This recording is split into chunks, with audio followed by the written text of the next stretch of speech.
Mandy? Yes. Today we're talking about name changing. So changing your name. It's a big deal. It's a huge deal. Yeah, because it's very emotional. It connects you to who you are. Yeah, absolutely. So it could either be emotional in a sense that it's freeing for you to change your name. It's going either back to your old life and starting fresh, or just a whole new reset. But for some people, it's very emotional because they may have kids and they don't want to have a different last name. So we're going to talk about that today. Are you ready? I'm ready. Okay. All right. Joey and Mandy, everything divorce related. We can put the S back in your ex appeal. Joey and Mandy, the friends you didn't know you needed on my ex appeal and everything divorce podcast. Hey guys, and welcome to my Ex Appeal, your everything divorce podcast. My name is Joey Camaro and I'm here with Mandy Baker. And we are the friends that you didn't know you needed. Besties. Besties. If you are here for the first time, welcome to the party, bitch. And if you are back, welcome back. Welcome back. Welcome back. Yes. So Mandy, today we're talking about changing your last name, which is a very difficult thing to do. It is. It is. It can be. I don't know where to go from there. I mean, because it's exciting when you get married, right? And you get to practice your new signature, and you get to. I remember my cousin calling me, and she was at a restaurant with her new husband, and she said, "I need you. This is how old we are. I need you to call the restaurant back, and I need you to ask them to page Mrs. and then her name." And I was like, "Are you kidding me?" She's like, "I just want to hear it. I just want to hear my new name and know that that's me that they're calling." And I was like, "Okay." That's awesome. So I did it. Yeah, it's exciting. And then, of course, when you get a divorce, you're thinking, you know, some people know right away. I'm going back to my maiden name. I want to be completely detached from this person. I want to start fresh. I'm going to go back.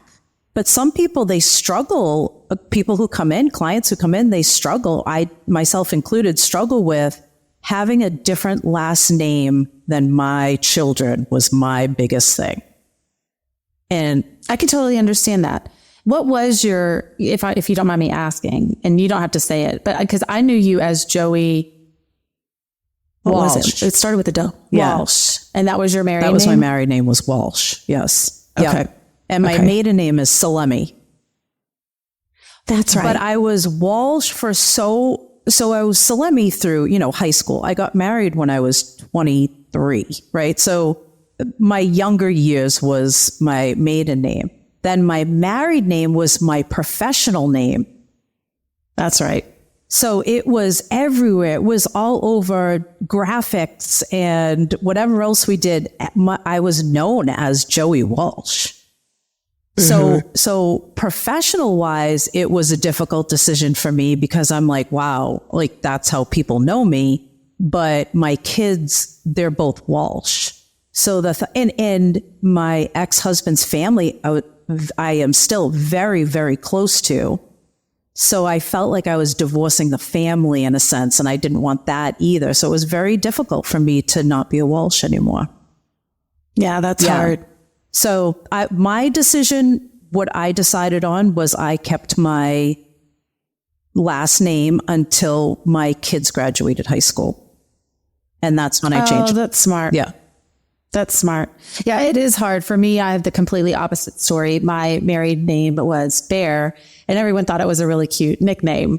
My professional name was also Bear, and then I immediately knew I was going back to Baker.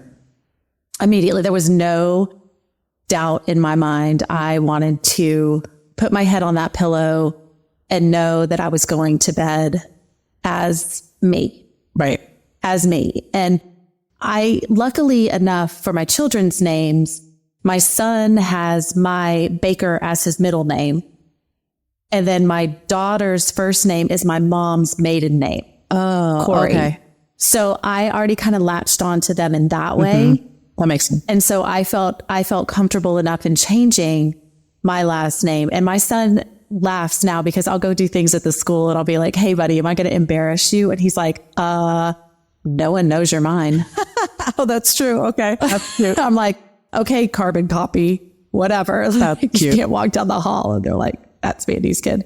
But it's emotional. I'm not going to say that it's not, because I was told a long time ago that at some point I think it was when I was making the decision to get divorced, at some point, Mandy, you'll come into contact with people who won't remember you as a bear. And this is where I get kind of choked up, because at that moment, you don't think that way, right? You're going through the divorce. You're divorcing, like you said, the in-laws, you're divorcing the family. You want to keep your kids and keep it so seamless for them.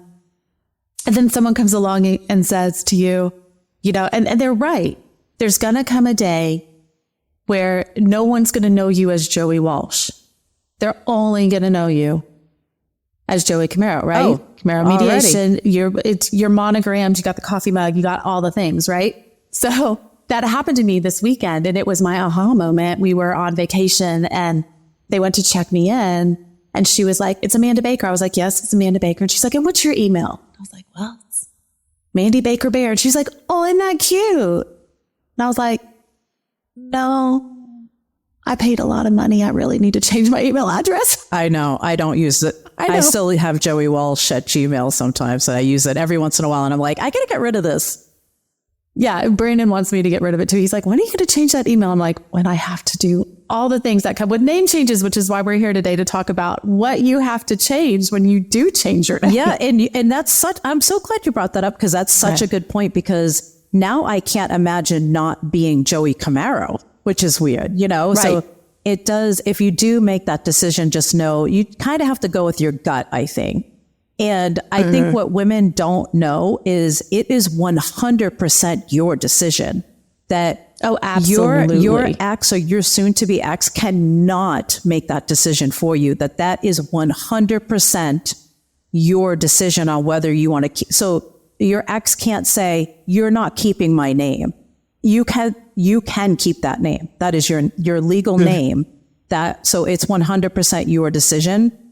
And I think you have to go with your gut. And just because I didn't change my name until the kids were out of high school doesn't mean that it's wrong that you changed your name right away. It's our decisions. It's our personal preference.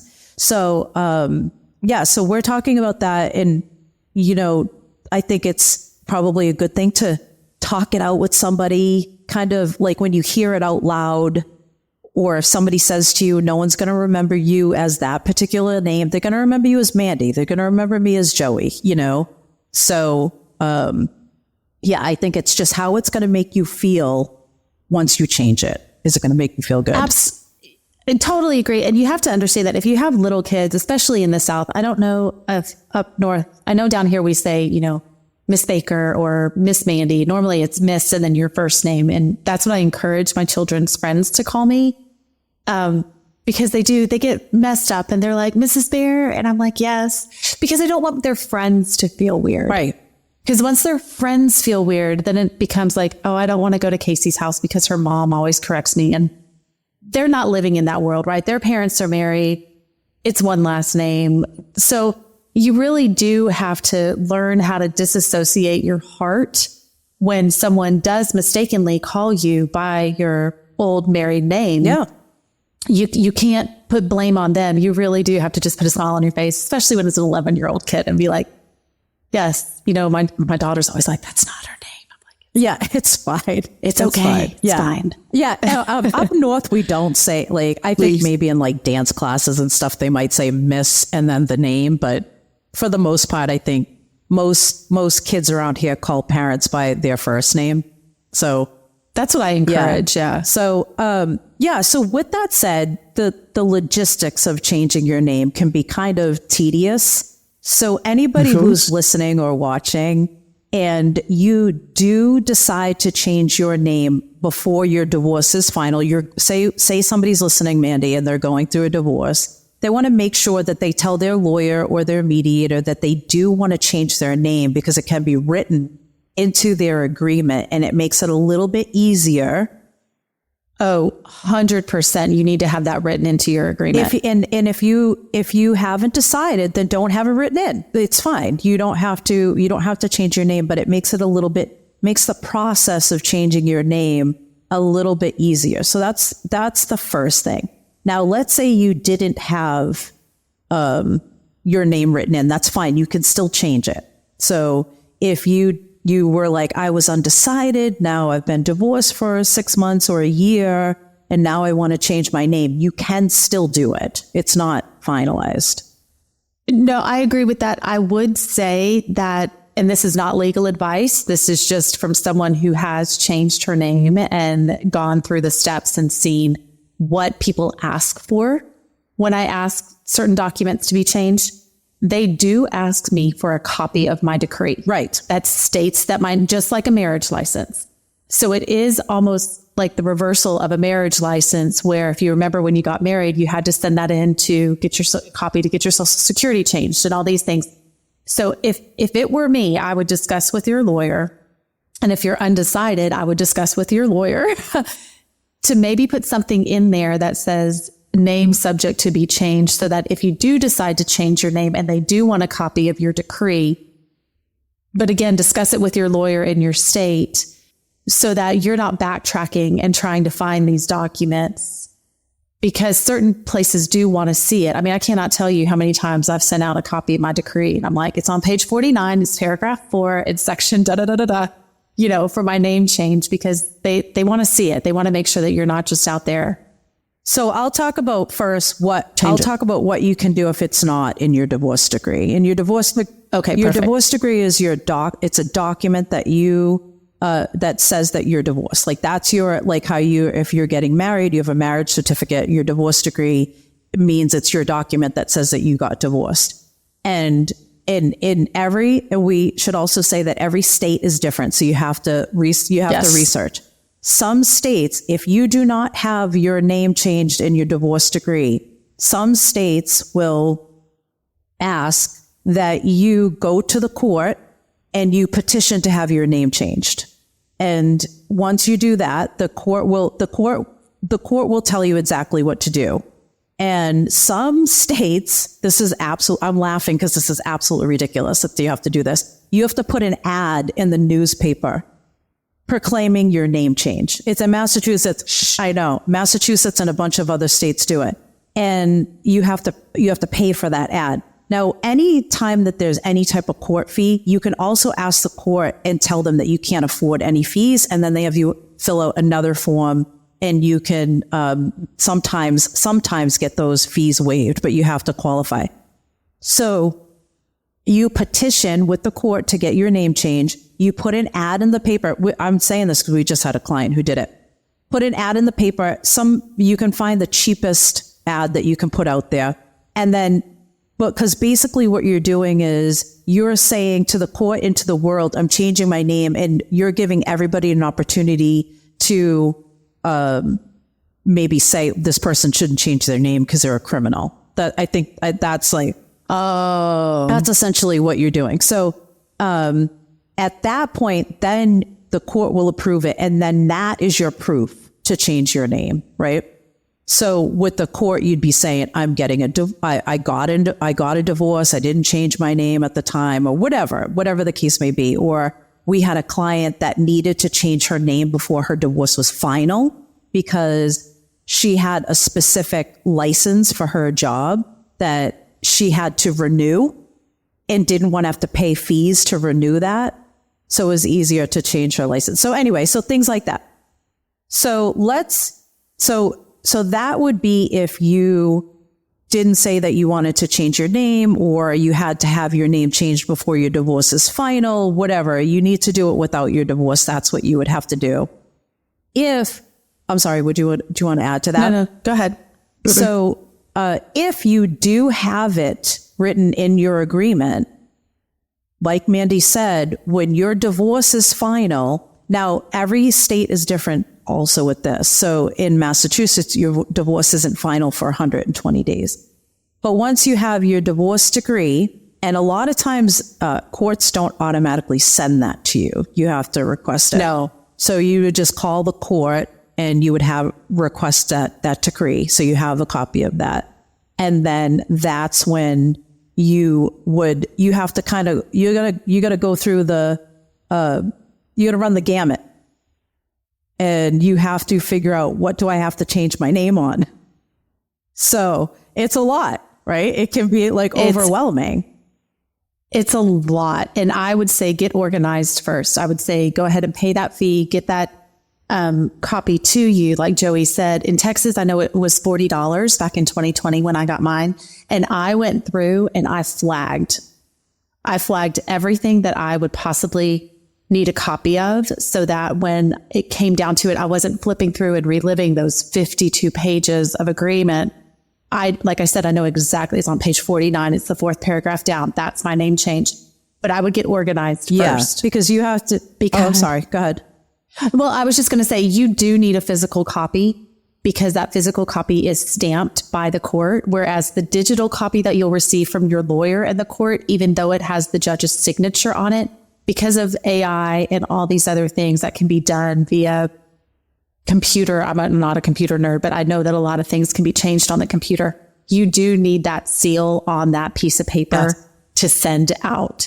So don't think that just the digital copy is going to work. You'll save yourself a lot of frustration and a lot of back and forth if you just go ahead and get that copy, that physical copy, over to you from the courts. And also, with that said too, same thing with your birth certificate. You need certified copies of you just like anything that you're submitting a birth certificate, they want the certified copy of that birth certificate. The original. So you want to go ahead and get your birth certificate or something that has your maiden name on it as well.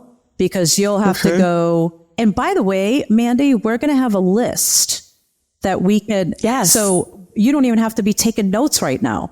We'll have a list ready for you. And you just have to head over to our Instagram page, my_xappeal. And on any one of the reels that we're talking about this, you just comment document and we're going to send it to you. Or you can DM us the word document. You don't have to say anything, just document. And we will make sure that we get you a copy of this. So, because you're going to have to change your social security card. That's going to be the biggest thing. And a lot of times you have to walk into the social security office or mail it. They don't take anything digital. You have to change your driver's license. You have to change your passports. And that's a whole other ball game too when you get remarried, because now you have to track it's a whole thing. Anyway, that's a whole other discussion. You have to think about your TSA pre-check, global entry, any of those things. And then your voter registration.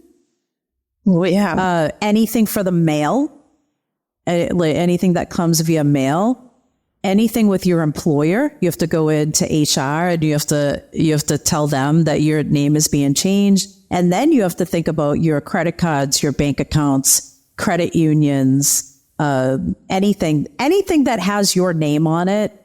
And then your doctor.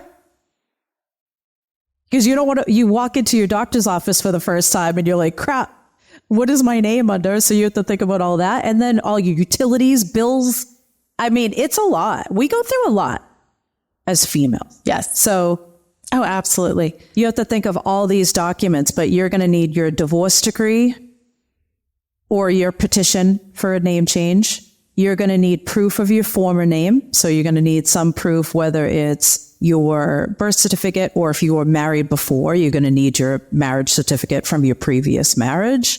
And then obviously, if, like I said before, if you have to petition for your name change, you're going to need that petition and you're going to need that proof of publication and the order for the name change. So like you said, just get organized and have all your ducks in a row. Make this list and just check it off. I'm going to add a little bit to that list, Joey. If your children have 529 plans and you're on there, you need to change your name there, because otherwise it's a whole rigmarole. Also, don't forget your social media. Go in and change that as well. And then, like, I'm going to circle it back to the very top. Don't forget your driver's license and don't forget your email. Right? We just talked about that. So don't forget your email, but do know that whether you decide to change your name or not, it's a personal decision. No one can dictate that to you. And just know that there's going to come a day where you're not and I say this with all the love in my heart because it was a very hard thing to hear and I didn't believe it until it happened. But you are going to come in contact with people who didn't know you when you were married to that person. And that is such a freeing moment to be, whatever last name you choose, you own it. And you're still you. You own it and you're still you. And this can be a rebirth. This can be a new junction, whatever you want it to be, whatever you want it to look like. I was lucky enough, I'm just going to leave you with this. I was lucky enough in the South that all my monograms, my original name, my name now, my initials are ABB. When I got married, my initials were ABB. So all my monograms stuff stayed the same. But I also want to leave you with a statistic. Know that only 79 people who get divorced change their names and 14% keep it. Okay. So you are interesting in good company, no matter which way you choose. I know there's a 5% difference there. I think that's the hyphenated. Okay. The hyphenated people that just kind of keep it. Couldn't decide in the beginning. Right. I kept it both. Yeah. So they're smart. Yeah, both. I love it. They're smart. All right. I love that stat, Mandy. That's amazing. Yeah, you're welcome. All right. Well, let's wrap it up. That was great. That was good. Very informative. Okay, guys. So thank you so much for listening. Okay, let me do that. For living. Thank you for living. Thank you for living your best life. All right, let me try that one again. Thank you guys. Thank you guys for listening. And if you are still here, that means you made it to the end of another episode. And we really appreciate that you're here at My Ex Appeal. And we will see you next time. Sounds good. Bye. Thanks to our listeners, sponsors, and our lawyers on My Ex Appeal and Everything Divorce Podcast.